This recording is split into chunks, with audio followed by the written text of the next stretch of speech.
Oke, kita mulai. Assalamualaikum warahmatullahi wabarakatuh. Waalaikumsalam warahmatullahi wabarakatuh.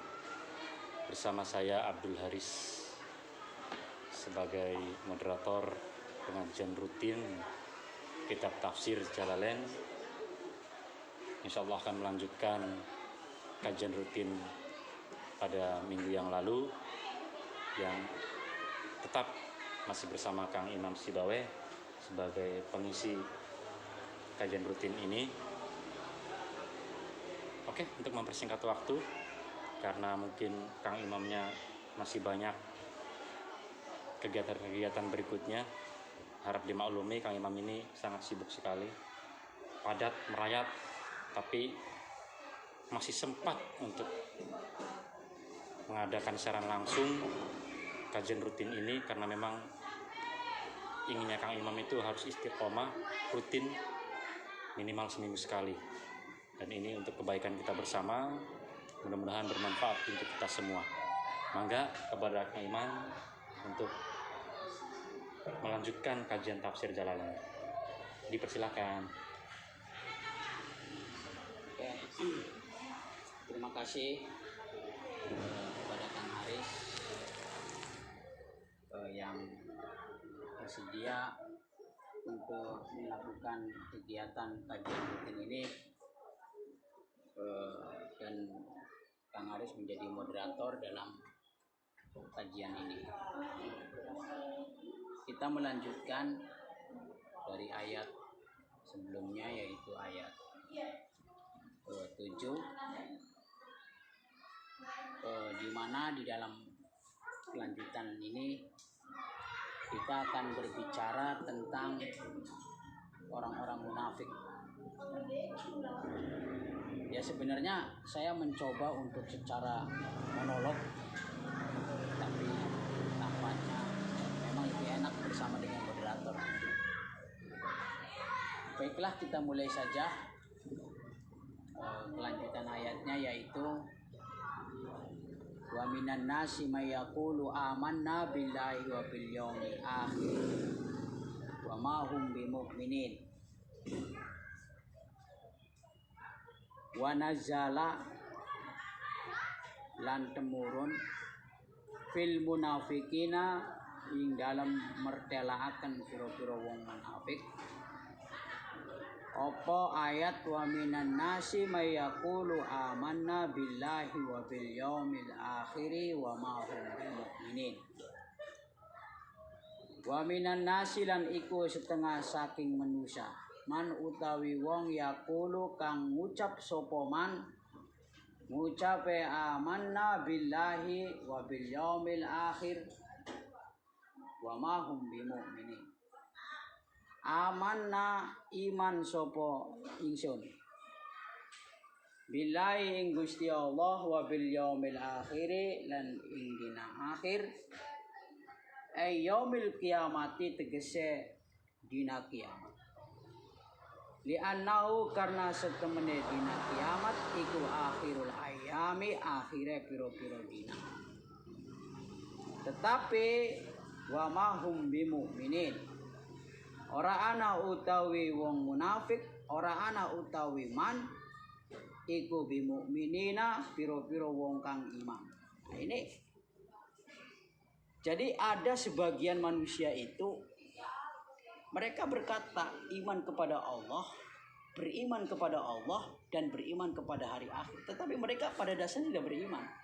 Nah, itu ya, dalam praktik kehidupan kita saat ini pun juga saya setia sama kamu, saya ikut sama kamu, tapi mereka pada dasarnya mangguk-mangguk di depan, tapi di belakang mereka tidak melakukan angguk-anggukannya itu. Jare pribahasa wong Jawa kah madep ning rai mungkur ning ati. Jadi di depan sih orang itu dia begitu baik ya, dengan wajah yang menampakkan kebaikan, tapi hatinya itu berpaling dari orang itu. Jadi peribahasa orang dulu itu benar. Apa madep ning rai mungkur ning ati. Sampai ya baru peribahasa kuannya. Ya itu orang-orang kita ya, orang-orang kita itu banyak menggunakan istilah-istilah yang sebenarnya sangat baik. Pemberitahuan ini sudah lama dilakukan oleh orang-orang kita. Madep ning rai, mungkur ning ati. Nah ini pun juga dikatakan di ayat Al-Quran. Jadi ada orang-orang yang berkata saya beriman kepada Allah dan hari akhir, tapi pada dasarnya mereka tidak beriman. Nah itu. Ini kan kontradiksi di dalam kehidupan saat ini. Kalau orang mengajak kebaikan, ada orang yang di depannya baik, ya saya ikut, saya manut, tapi pada dasarnya mereka tidak ikut. Ini orang-orang munafik itu seperti itu. Tapi dalam kriteria sekarang, selagi mereka beriman kepada Allah, ya kategorinya ini persoalan keimanan, bukan persoalan dia ikut kepada siapa dan siapa, tapi ini persoalan kepada iman kepada Allah. Itu akan berbeda di dalam kehidupan saat ini. Nah misalnya orang bertikai antara yang satu dengan yang lainnya, apakah itu kemudian dikategorikan sebagai orang-orang yang berkhianat kepada Allah atau tidak beriman kepada Allah? Enggak bisa, karena itu persoalan keimanan. Selagi di dalam hatinya ada rasa, ada iman kepada Allah, maka itu kategorinya bukan orang-orang munafik.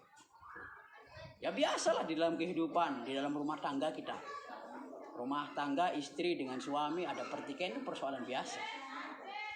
Di dalam berteman ada pertikaian, itu persoalan biasa. Tetapi kalau persoalan yang menyangkut hubungannya dengan Allah, itu berbeda lagi. Itu musyrik. Itu salah satu dosa yang tidak bisa diampuni oleh Allah, itu adalah musyrik kepada Allah, menyekutukan Allah.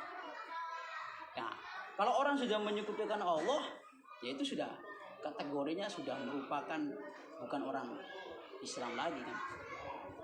Nah ini ayat ini ru'ya fihi ya makna man wa fi dhamiri yaqulu lakum. Nah ini kan berarti maknanya man itu dijaga, dan di dalam dhamir yaqulu lafadznya yukhadi'una Allah wal ladzina amanu.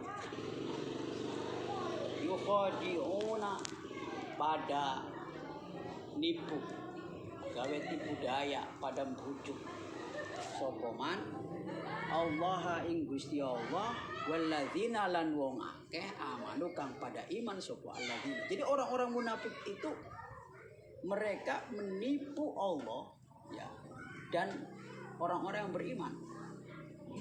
Tetapi wa ma yakhda'una illa anfusahum. Wa ma yakhda'una lan orang bujuk sapa man illa anfusahum angin pira-pira awak dheweke. Jadi mereka itu melakukan tipu daya kepada Allah dan orang-orang yang beriman. Mereka itu padahal menipu dirinya sendiri. Nah, itu. Jadi ini kalau di tafsir itu bi izhari khilafi ma abtanuhu minal kufri liyadfa'u anhum ahkamahu ad-dunyawiyah. Jadi menjelaskan ya bedanya apa yang tersembunyi ya, yang mereka sembunyikan dari kekufurannya itu. Jadi mereka itu adalah orang-orang ya, yang pada dasarnya kafir, tetapi kekafirannya itu disembunyikan. Nah, itu. Mereka tidak mau untuk menampakkan bahwa dirinya itu adalah orang kafir, bahwa dirinya itu adalah orang yang tidak percaya kepada Allah dan Rasulnya. Mereka itu akan menyembunyikan itu. Apa?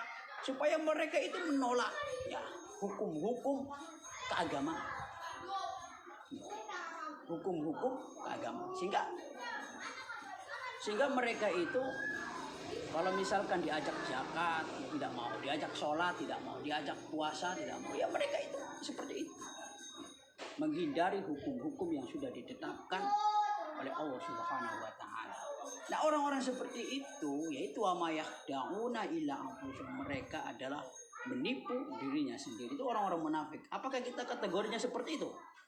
Nah, ini Banyak orang-orang yang mengaku Islam. Nah ini, tapi itu mudah-mudahan bentuk pengakuan yang tulus di dalam hatinya. Karena apa? Karena banyak ruksoh, kita masih bisa beruntung hidup di dalam umat Rasulullah SAW. Oh, Satu umat yang banyak keistimewaannya dibandingkan dengan umat-umat yang lainnya. Nah, itu ketika Nabi Muhammad Isra Mi'raj itu bertemu dengan di langit ke-6 itu bertemu dengan Nabi Musa alaihissalam. Ketika bertemu dengan Nabi Musa alaihissalam, ya, itu kemudian di langit ke-7 bertemu dengan Nabi Ibrahim sampai ke Sidratul Muntaha, kemudian ke Baitul Ma'mur, kemudian terjadi pertemuan Allah dengan Rasul, ya, diberikan oleh-oleh yang berupa 50 sholat, ya. Kemudian kembali bertemu dengan Nabi Musa alaihissalam. Nabi Musa ngomong gini, kembali lagi, ya, demi Allah umatmu tidak akan sanggup. Saya sudah mencobanya kepada umatku. Yang 50 sholat itu saya sudah mencobanya, ya, kepada umatku, mereka tidak sanggup, apalagi umat kamu. Kembali lagi, kembali 10, kembali 7 kali, ya. Baru yang terakhir adalah diberikan sholat, perintah sholat 5 waktu sehari semalam oleh Allah Subhanahu wa Ta'ala. Itu saja sudah diprediksi, ya, ada kemurahan, ada rukhsah. Bahkan kalau orang melakukan banyak kemaksiatan di alam dunia ini, kemudian bertobat kepada Allah, itu diterima tobat, dibaca keistimewaan. Kalau persoalan kemudian orang itu maksiat, ya, tetapi selama masih ada pengakuan bahwa Allah itu adalah satu-satunya Tuhan, mudah-mudahan ini adalah diberikan maaf, diberikan ampunan oleh Allah Subhanahu wa Ta'ala, ya, segede gunung, ya, sebesar lautan dosa kita, kalau kita bertobat kepada Allah Subhanahu wa Ta'ala, itu insya Allah akan diampuni oleh Allah Subhanahu wa Ta'ala. Nah, dilanjutkan, wa ma yash'urun wa ma yakhda'una illa anfusahum wa ma yash'urun wa ma yash'uruna lan ora weruh sapa man aya'lamuna tegese ora weruh sapa man ana khida'ahum li anfusihim, sesungguhnya tipuan yang mereka lakukan pada dasarnya kembali kepada mereka sendiri. Ini kan persoalan kemunafikan. Kalau yang jelas itu ciri-ciri orang munafik seperti apa? Nah ini ya, ayatul munafiki salatun idza hadatsa kadzaba wa idza wa'ada ikhtalafa wa idza tumina khawana, itu kan jelas. Ya, ketika berkata, ya, idza hadatsa kadzaba, ketika berkata dia berbohong. Wa idza wa'ada ikhtalafa, ketika berjanji dia tidak menepatinya. Wa idza tumina khan, ya, kemudian ketika diberikan kepercayaan dia berkhianat. Jadi orang-orang munafik yang jelas seperti itu. Mudah-mudahan kita tidak termasuk dalam kategori itu. Omongan kita ya jujurlah. amin. Ya, kalau misalkan tidak jujur, berusaha jangan sampai jujur. Ya, buat kalimat-kalimat yang tidak mengarah pada kejujuran. Ya, pada kebohongan. Itu maksudnya, ya. Buat kalimat saja ya, supaya bahasa-bahasa itu tidak terjebak dalam kebohongan. Tapi ya susah. Ya, kalau orang yang terbiasa jujur, ya itu susah untuk mengungkapkan suatu kebohongan karena pasti akan ketahuan. Dan ternyata betul, orang bohong itu akan melahirkan kebohongan yang lainnya. Kamu ada di mana? Padahal dia ada di rumah. Kamu ada di mana? Di pasar. Ya, itu kebohongan pertama. Setelah ada di pasar, kamu lagi beli apa? Ya, lagi beli baju. Itu kebohongan yang kedua. Bajunya harganya berapa? Itu kebohongan yang ketiga. Ya. Beli bajunya berapa? Itu kebohongan yang keempat. Sama siapa kamu beli bajunya? Sama ini, itu kebohongan yang kelima. Ya. Jam berapa kamu ke pasar? Itu kebohongan yang keenam. Ya betul, akan melahirkan kebohongan-kebohongan berikutnya. Nah, itu. Ya, kita berupaya saja. Ya, kalau manusia biasa itu banyak bohongnya. Ya.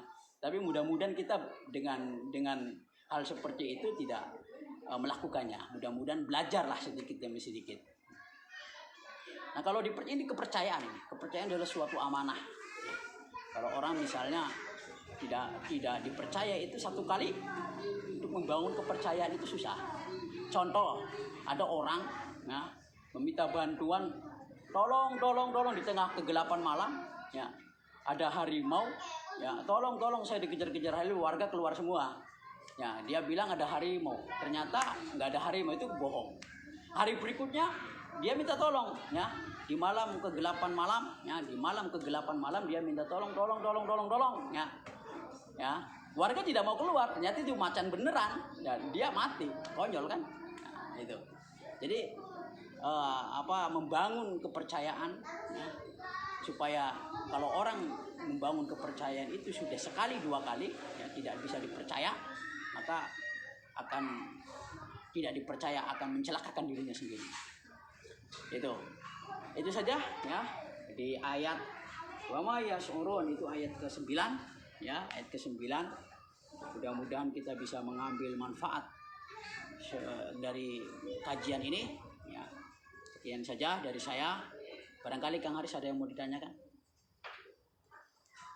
Oke, terima kasih kepada Kang Imam Siwawe atas pemaparan kajian tafsir kitab Jalalain, yang mana ada beberapa poin terkait keimanan kita kepada Allah, terkait apakah benar apa yang kita ucapkan bahwa kita beriman tapi hati tidak, dan seterusnya. Yang perlu saya tanyakan, nggak usah banyak-banyak karena waktunya sedikit. Bagaimana cara kita mengetahui bahwa orang tersebut memang benar-benar beriman, sedangkan tadi dalam tafsir kitab Jalalain hanya Allah yang tahu bahwa orang itu beriman atau tidak, padahal dia mengucapkan dia beriman, tapi hati kan mana ada yang tahu, kan begitu. Nah, bagaimana indikator kita mengetahui bahwa orang itu benar-benar beriman, baik secara lisan maupun hatinya? Mbak, mangga Kang Imam. Ya, sedalam-dalamnya lautan masih bisa digapai. Sedalam-dalamnya lautan masih bisa digapai. Tapi sedalam-dalamnya hati siapa yang tahu? Iya. Gitu kan. Makanya untuk bisa mengetahui kejujuran hati seseorang itu sederhana. Satu, hati dengan lisannya. Lisan itu akan menunjukkan hatinya, satu. Yang kedua, perilaku itu akan menunjukkan hatinya. Kalau orang yang beriman dan tidak beriman itu pada dasarnya adalah Allah yang mengetahuinya, keimanan hati seseorang. Tapi perilaku itu, ya, menunjukkan bahwa indikator ketidakberimanan seseorang itu bisa ditampakkan. Contoh, ketika dia menyembah selain Allah, datang ke pohon meminta bantuan kepada pohon, berarti itu tidak ada keimanan di dalam dirinya, meminta bantuan kepada selain Allah. Indikator yang paling jelas adalah dari perilaku. Yang kedua, beda, ya ini sebenarnya ketika orang meminta bantuan kepada orang tuanya, meminta bantuan kepada gurunya, minta didoakan. Itu beda. Ketika meminta bantuan di dalam persoalan kehidupan duniawi, minta kaya, bahkan datang kepada dukun untuk menjadi orang kaya dari hasil nyupang, ngigu tuyul. Itu kan salah satu indikator yang mengarah pada perilaku ketidakberimanan seseorang kepada Allah Subhanahu wa taala. Dia seakan-akan berpikir bahwa hidup di dunia ini lama. Ya, padahal hidup di dunia ini sementara. Kemudian dia akan berangan-angan, berpikir panjang bahwa hidup ini lama, sehingga dia mencari dunia, tidak pernah berpikir bahwa besok mati, sehingga dia untuk mempersiapkan akhirat tidak ada. Padahal keimanan itu kan beriman kepada Allah dan juga beriman kepada hari akhir. Jadi yang paling jelas itu dari perilaku, Kang Aris. Oke? Ya. Perilakunya tidak beriman menunjukkan perilaku-perilaku yang musyrik. Bahkan yang mendekati kemusyrikan itu orang yang melawan kepada orang tua. Ya. Jadi kalau orang yang melawan kepada orang tua itu sudah merupakan kategori kemusyrikan. Makanya jangan sekali-kali melakukan perlawanan, membangkang ya, kepada kedua orang tua. Oke, Kang Aris? Oke, Itu saja. sangat jelas pemaparan dari Kang Imam Sibaweh. Itu saja cukup untuk kajian rutin kitab tafsir Jalalain pada kesempatan kali ini. Insya Allah akan dilanjutkan nanti pada kajian rutin minggu depan. Amin, insya Allah. Terima kasih atas perhatiannya. Mohon maaf atas segala waktunya. Mudah-mudahan sampai khatam terus. Amin. Mudah-mudahan sampai selesai, sampai khatam, sampai akhir ayat di Al-Quran, di tafsir Jalalain ini akan dipaparkan langsung oleh Kang Imam. Semoga kita semua dalam keadaan sehat walafiat. Amin. Sehingga kita bisa melanjutkan kajian rutin ini. Itu saja. Billahi taufiq wal hidayah. Wassalamualaikum warahmatullahi wabarakatuh. Waalaikumsalam. Dadah. Dadah.